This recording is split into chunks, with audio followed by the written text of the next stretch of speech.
E se a história da humanidade estivesse errada? Um mapa com mais de 5.000 anos, encontrado no Egito Antigo, pode provar que civilizações antigas conheciam a América muito antes de Colombo. Escavações em Saqqara revelaram um artefato proibido, enterrado de propósito, que mostra continentes inteiros com precisão impossível para a época. Por que esse mapa foi escondido? O que os egípcios antigos descobriram que nunca deveria ser revelado? Prepare-se para um dos maiores mistérios arqueológicos.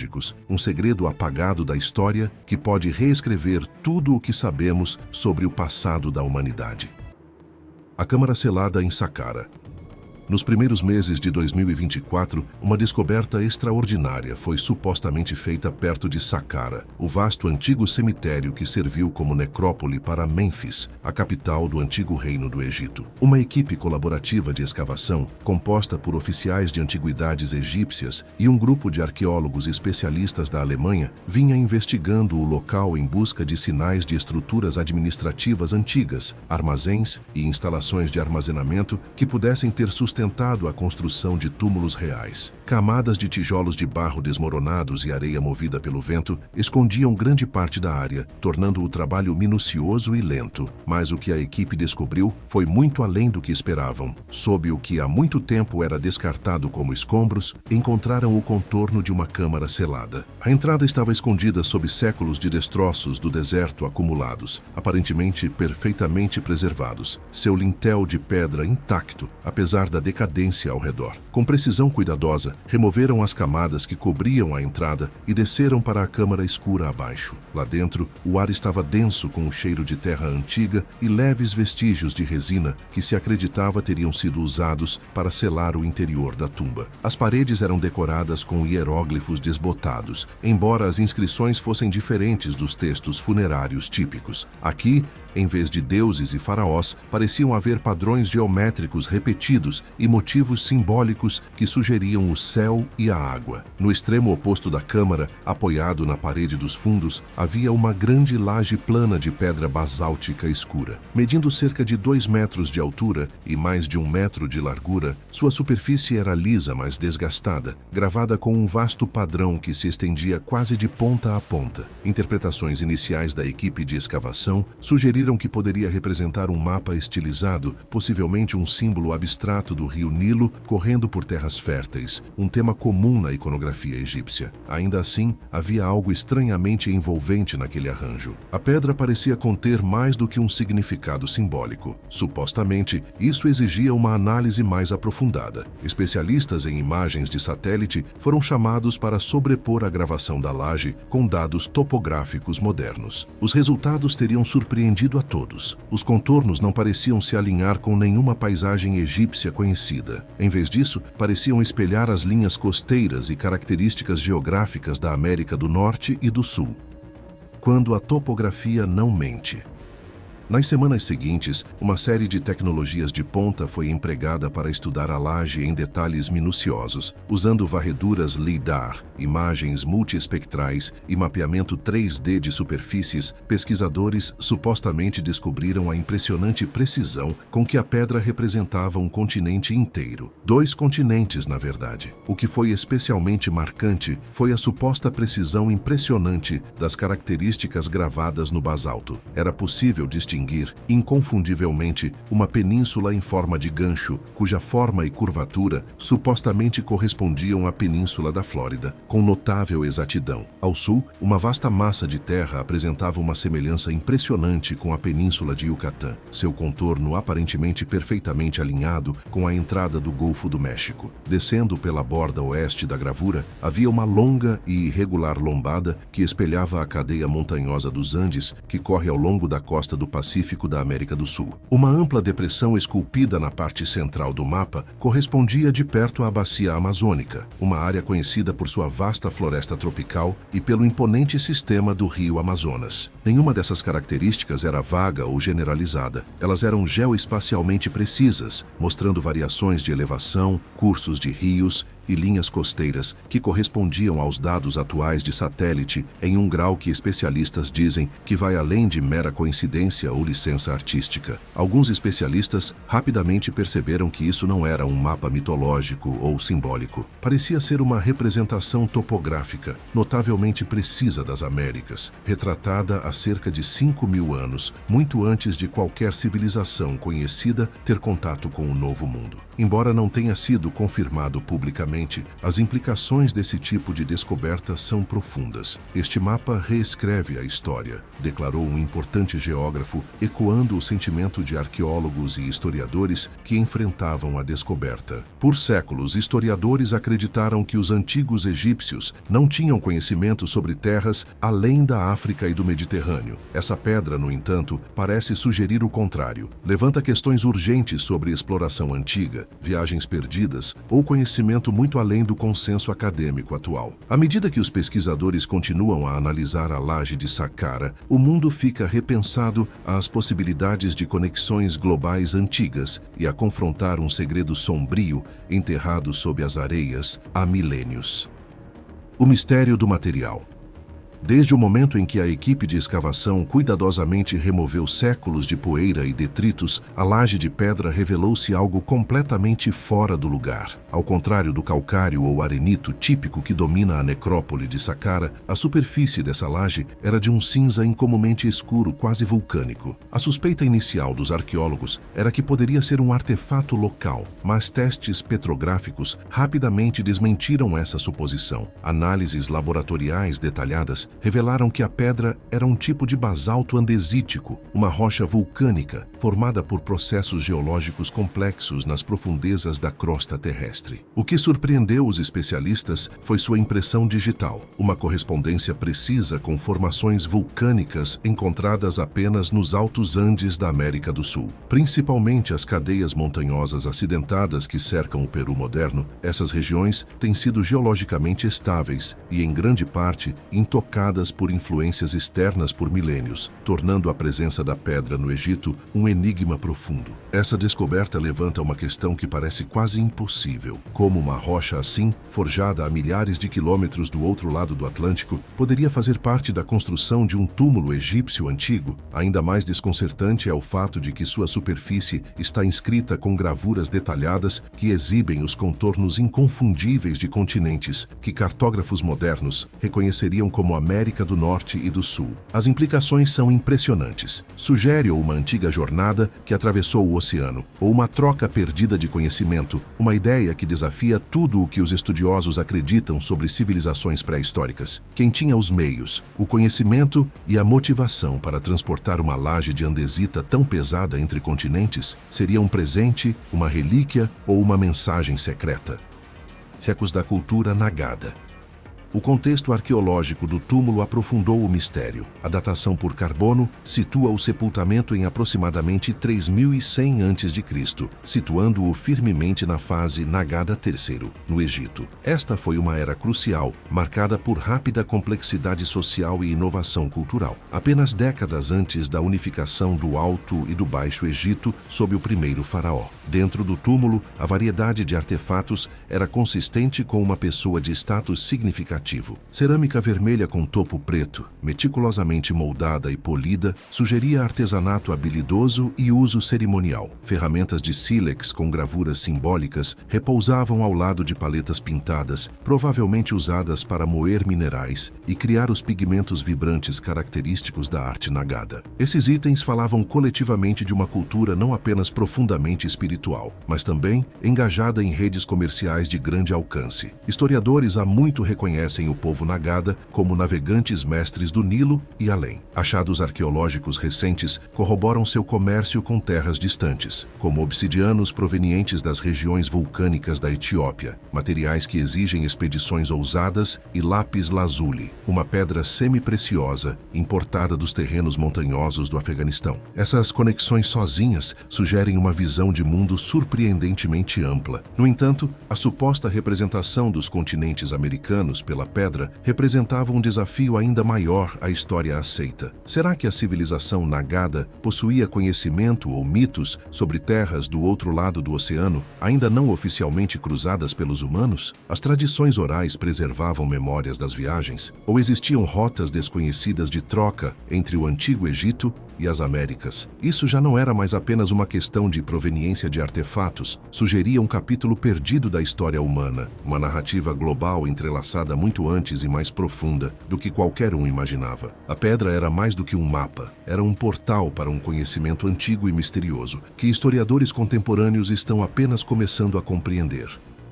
A cidade esquecida de Nequim.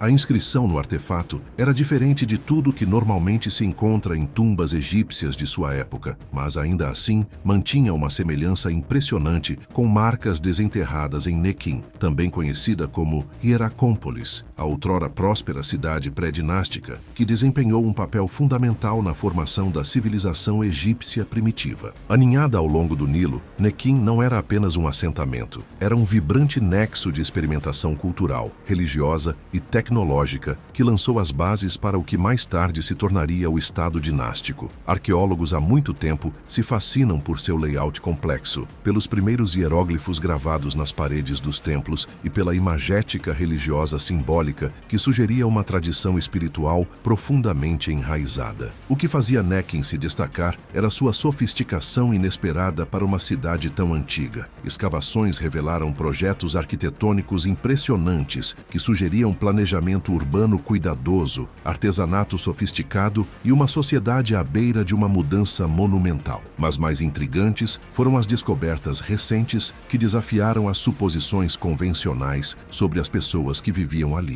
Entre murais desbotados e relíquias desgastadas, pesquisadores descobriram representações de barcos navegando vastos corpos d'água, mais largos e tumultuados que o calmo rio Nilo, e animais que simplesmente não existiam no ecossistema egípcio, criaturas que se assemelhavam às de terras distantes e estrangeiras. Um mural em particular, há muito tempo negligenciado e descartado como decorativo, voltou a ser alvo de intensa análise. Quando especialistas aplicaram técnicas modernas de reconstrução digital, sobrepondo imagens de alta resolução e modelagem 3D, a cena ganhou um significado totalmente novo. A imagem parecia ilustrar uma formação de dois continentes, cercada por ondas ondulantes que sugeriam uma extensão oceânica, em vez de uma simples margem de rio. O layout combinava assustadoramente com os contornos do que hoje reconhecemos como os continentes do Velho e do Novo Mundo, uma representação geográfica muito à frente de seu tempo. Esse mural antigo era meramente simbólico, uma expressão artística de mitologia e narrativa, ou poderia representar uma memória cultural preservada, passada de geração em geração por marinheiros que se aventuraram muito além do Mediterrâneo e do Mar Vermelho. A possibilidade de que os primeiros egípcios tivessem conhecimento, ou mesmo contato, com terras através dos vastos oceanos, abre um capítulo totalmente novo em nossa compreensão da história humana. Mequim, antes considerado um vestígio de desenvolvimento local, pode agora ser a chave para desenterrar uma narrativa esquecida de exploração e troca antigas. O caso das múmias de cocaína. Por décadas, a comunidade acadêmica se deparou com ceticismo ao apresentar evidências sugerindo que civilizações do Velho Mundo tiveram contato com as Américas muito antes de Colombo. No entanto, uma descoberta feita nos anos 1990 continua gerando controvérsia e obrigando a uma reavaliação dessa posição. A doutora Svetlana Balabanova, toxicologista forense, analisou amostras de cabelo e tecido retiradas de múmias egípcias datadas de mais de 3.000 anos. Suas descobertas foram chocantes. Vestígios de cocaína e nicotina, substâncias derivadas de plantas nativas apenas das Américas naquela época, estavam presentes nos restos mumificados. Na época, esses resultados foram amplamente descartados ou ignorados pelos estudiosos tradicionais. A teoria predominante sustentava que tais achados deveriam ser causados por contaminação ou erro laboratorial. Afinal, como substâncias das plantas do Novo Mundo poderiam ter chegado aos aos corpos do Antigo Egito, séculos antes de qualquer viagem transatlântica conhecida. Os dados simplesmente não se encaixavam no cronograma aceito de interação humana e rotas comerciais. No entanto, avanços recentes na ciência forense e a replicação dos testes da doutora Balabanova por vários laboratórios independentes produziram os mesmos resultados preocupantes. A presença desses compostos químicos nos tecidos das múmias foi confirmada com alto grau de precisão e reprodutibilidade. As chances de contaminação acidental agora são consideradas extremamente baixas. Essa confirmação científica nos força a encarar uma possibilidade desafiadora. Algum tipo de contato transoceânico, de fato, ocorreu entre o Antigo Egito e as Américas. Seja por meio de viagens diretas, comerciantes intermediários ou redes marítimas desconhecidas, essas descobertas sugerem um mundo antigo muito mais interconectado do que se imaginava anteriormente. As implicações se espalham por disciplinas, arqueologia, antropologia, história, exigindo uma reavaliação das narrativas que há muito moldam nossa compreensão da civilização humana. Quais motivações poderiam ter impulsionado esses primeiros exploradores? Estavam buscando recursos, conhecimento ou percepção espiritual? E como esse contato influenciou o desenvolvimento da cultura e tecnologia egípcias? O caso das múmias de cocaína não desafia apenas prazos. Desafia os próprios quadros pelos quais interpretamos o mundo antigo, sugerindo capítulos ocultos ainda por serem totalmente descobertos. Paralelos da pirâmide. À medida que os pesquisadores se aprofundavam nas conexões entre as civilizações do Antigo Egito e da Mesoamérica, um padrão marcante começou a emergir. Um que desafiava suposições antigas sobre o desenvolvimento cultural isolado. Por décadas, arqueólogos e historiadores se maravilharam com a grandiosidade arquitetônica das pirâmides espalhadas por ambas as regiões. No entanto, essas semelhanças eram frequentemente descartadas como mera coincidência ou evolução paralela nascida de necessidades humanas comuns. No entanto, quando analisados de perto, esses paralelos revelam camadas de complexidade que sugerem algo muito mais profundo. Ambas as culturas construíram estruturas piramidais imponentes que serviam não apenas como túmulos ou palácios monumentais, mas como centros cerimoniais sagrados, lugares onde os reinos espiritual e terreno convergiam. As pirâmides egípcias, mais famosas as do Planalto de Gizé, eram meticulosamente alinhadas com pontos cardeais e corpos celestes. De forma semelhante, as pirâmides mesoamericanas, desde as pirâmides em degraus de Teotihuacan até as estruturas icônicas dos maias, apresentavam alinhamentos sofisticados com o Sol, a Lua e as estrelas. Entre os alinhamentos mais intrigantes estão aqueles voltados para características celestes proeminentes, como o cinturão de Órion e a estrela Sírius. No Egito, Órion estava intimamente ligado a Osíris, o deus da morte e do renascimento, simbolizando a jornada eterna da alma. Enquanto isso, as culturas mesoamericanas também reverenciavam Órion e constelações relacionadas, entrelaçando-as em mitologias que governavam os ciclos agrícolas, as viagens do submundo e o ritmo da vida e da morte. Além da arquitetura e da astronomia, ambas as civilizações desenvolveram panteões complexos com deuses ligados à agricultura, morte, vida após a morte e ordem cósmica. Seus sistemas de crenças politeístas compartilhavam ecos temáticos, deuses que governavam a fertilidade, movimentos celestiais e o equilíbrio entre luz e escuridão. Essas divindades não eram abstratas. Seu culto estava entrelaçado com a vida cotidiana, rituais e diplomacias. Igualmente envolvente é o uso de sistemas de escrita intrincados. Os hieróglifos egípcios são há muito admirados por sua riqueza pictográfica e profundidade simbólica, enquanto os alfabetos mesoamericanos, como os glifos maias, exibem uma combinação igualmente elaborada de ideogramas e elementos fonéticos. Ambos os sistemas codificavam textos religiosos, dados calendáricos e narrativas históricas. Calendários solares enfatizam ainda mais essas convergências culturais. Os egípcios criaram um calendário de 365 dias intimamente ligado à elevação heliacal de Sírio, que marcava a enchente anual do Nilo e a renovação agrícola. Da mesma forma, as sociedades mesoamericanas criaram calendários solares e rituais complexos, como o Hab Maya e o Zulkin, que regem a marcação do tempo, eventos rituais e ciclos cósmicos. A arqueologia tradicional frequentemente explicou esses paralelos por meio do conceito de evolução convergente, sociedades independentes respondendo a pressões ambientais e necessidades humanas semelhantes, chegando a soluções comparáveis sem contato direto. Ainda assim, as evidências acumuladas e os novos arcabouços interpretativos estão levando alguns estudiosos a fazer uma pergunta ousada. Será que essas semelhanças marcantes são os resquícios de um conhecimento compartilhado? Será que culturas marítimas antigas teriam atravessado vastos oceanos, transmitindo estilos arquitetônicos, ideias cosmológicas e conceitos religiosos entre continentes, muito antes de serem considerados possíveis? Essa possibilidade desafia pressupostos fundamentais sobre as capacidades humanas antigas, navegação e difusão cultural. Também convida a uma reavaliação da história, não como progressões lineares isoladas, mas como uma complexa teia de interações, migrações e trocas que atravessam oceanos e épocas. Um mapa enterrado de propósito.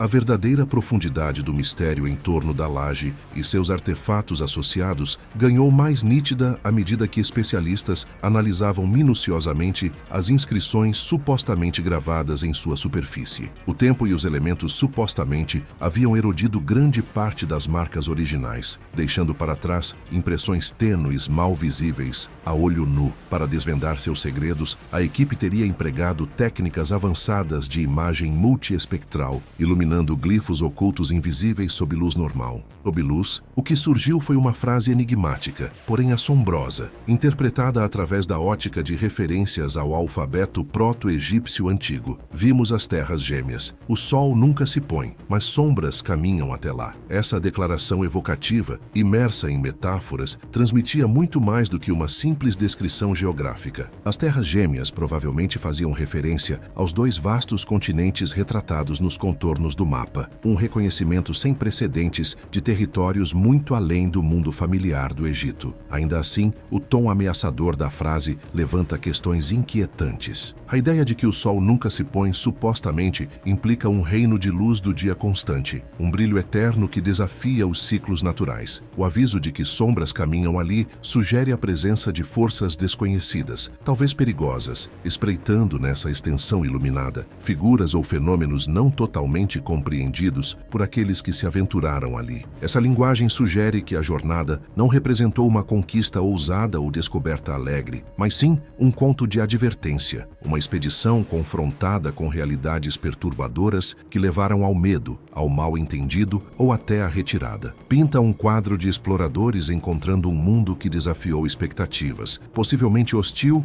ou além de sua compreensão. Outras pistas estariam na própria localização da laje dentro do túmulo. Ao contrário das inscrições comemorativas destinadas a serem exibidas de forma proeminente, essa laje estava deliberadamente posicionada voltada para dentro, escondida atrás de uma coleção cuidadosamente empilhada de potes. Sua posição oculta indica supressão ou segredo intencional. Quem enterrou a laje supostamente não desejava que sua mensagem fosse amplamente conhecida ou celebrada. Em vez disso, parece destinado a ser enterrado profundamente, tanto física quanto metaforicamente, para ser esquecido pelas futuras gerações. Esse ato de ocultação sugere que o conhecimento representado pela laje era perigoso ou vergonhoso, algo a ser apagado da memória coletiva. Isso implica que o que foi encontrado durante aquela antiga viagem não foi um legado de triunfo, mas um segredo sombrio, algo que desafiava visões de mundo e exigia silêncio. As implicações são profundas. Esse mapa não era simplesmente um registro de terras distantes, era um aviso gravado em pedra, e esse aviso, enterrado com cuidado deliberado, supostamente continua ecoando por milênios, convidando-nos a reconsiderar o que os antigos exploradores realmente enfrentaram e por que alguns capítulos da história humana permanecem ocultos sob camadas de poeira e silêncio. O obelisco que confirma tudo. À medida que os estudiosos se aprofundavam nas inscrições de um antigo obelisco desenterrado em Luxor, suas suposições iniciais começaram a desmoronar. Anteriormente descartado como meramente cerimonial, meros símbolos celebrando deuses ou faraós, este monumento agora supostamente revela algo muito mais profundo. Os hieróglifos, cuidadosamente reexaminados com técnicas modernas de imagem e expertise linguística, falam em frases enigmáticas sobre uma embarcação do Ocidente, um navio misterioso que viaja de além das grandes águas. Essa grande água é claramente o oceano, e o Ocidente era uma direção que os antigos egípcios raramente associavam a terras distantes, especialmente através de vastos mares. O texto do obelisco descreve essa viagem como um encontro com uma presença sombria no mar sem vento, evocando uma imagem assombrosa de águas silenciosas, talvez perigosas, desconhecidas por seu mundo. Também menciona uma terra rica em ouro, morte e silêncio, uma tríade assustadora que sugere não apenas riqueza, mas também perigo e uma quietude estranha, possivelmente o rescaldo de um conflito ou de uma calamidade esquecida. Quando as revelações desse obelisco são acompanhadas do enigmático mapa de Saqqara, um mapa que surpreendentemente parece mapear partes dos continentes americanos e as evidências surpreendentes de vestígios de cocaína e nicotina encontrados em múmias egípcias, substâncias nativas apenas das Américas antes do comércio global, surge um quadro complexo e assombroso. Sugere que os antigos egípcios não eram apenas habitantes do rio ou do deserto, mas exploradores que podem ter cruzado o Atlântico, alcançando terras que há muito tempo se acreditava intocadas até milênios depois. Ainda assim, apesar dessas conexões incríveis, a história supostamente fica mais sombria. A mensagem do obelisco implica um ato deliberado de esquecimento, um silêncio que não foi acidental nem devido à perda de conhecimento, mas sim à supressão intencional. A quietude do registro antigo era um véu protetor, talvez projetado para apagar um capítulo da história controverso ou traumático demais, para ser preservado abertamente. Esse silêncio, longe de ser um descuido, parece um esforço calculado dos próprios egípcios para enterrar um segredo que desafia a própria base de seu mundo conhecido. Por que os especialistas ainda estão em pânico? Hoje, essa narrativa antiga permanece envolta em segredo e controvérsia. Nenhum grande museu teria exibido o mapa de Saqqara ou as inscrições associadas em obeliscos. O Ministério das Antiguidades do Egito mantém um silêncio oficial, recusando-se a comentar ou a fornecer acesso público a esses artefatos. Até muitos dos estudiosos e arqueólogos inicialmente envolvidos nessas descobertas tornaram-se relutantes, evitando entrevistas e discussões públicas à medida que o peso das implicações se instala. A razão para essa hesitação é clara. Se essas descobertas forem genuínas e evidências crescentes apoiarem fortemente sua autenticidade, elas desafiam a compreensão estabelecida da história humana em um nível fundamental. Por séculos, historiadores e arqueólogos ensinaram que o contato transoceânico entre o Velho e o Novo Mundo só ocorreu na era das explorações no século XV. A suposição era que as civilizações antigas eram geograficamente isoladas e tecnologicamente limitadas. Mas esse mapa e as pistas corroboradoras viram essa suposição de cabeça para baixo. Sugere que os antigos egípcios possuíam habilidades marítimas, conhecimento de navegação e ousadia para cruzar vastos oceanos. Implica um nível de intercâmbio cultural e tecnológico entre civilizações distantes antes descartadas como impossíveis ou míticas. Essa descoberta força uma profunda reconsideração do que chamamos de pré-história. Sugere que nossos livros didáticos podem estar cheios de apagamentos, omissões deliberadas de capítulos que poderiam reescrever toda a linha do tempo das conquistas humanas e migração. Se as civilizações antigas fossem mais conectadas e capazes do que pensávamos, o que mais poderia ter se perdido com o tempo? A única verdade inegável que emerge desse enigma é que se esse mapa realmente existe, então este mapa reescreve a história. E se os antigos soubessem mais do que jamais imaginamos e deixassem para trás provas que nunca deveríamos encontrar? Compartilhe suas opiniões nos comentários. Obrigado por assistir a este vídeo conosco e nos vemos no próximo.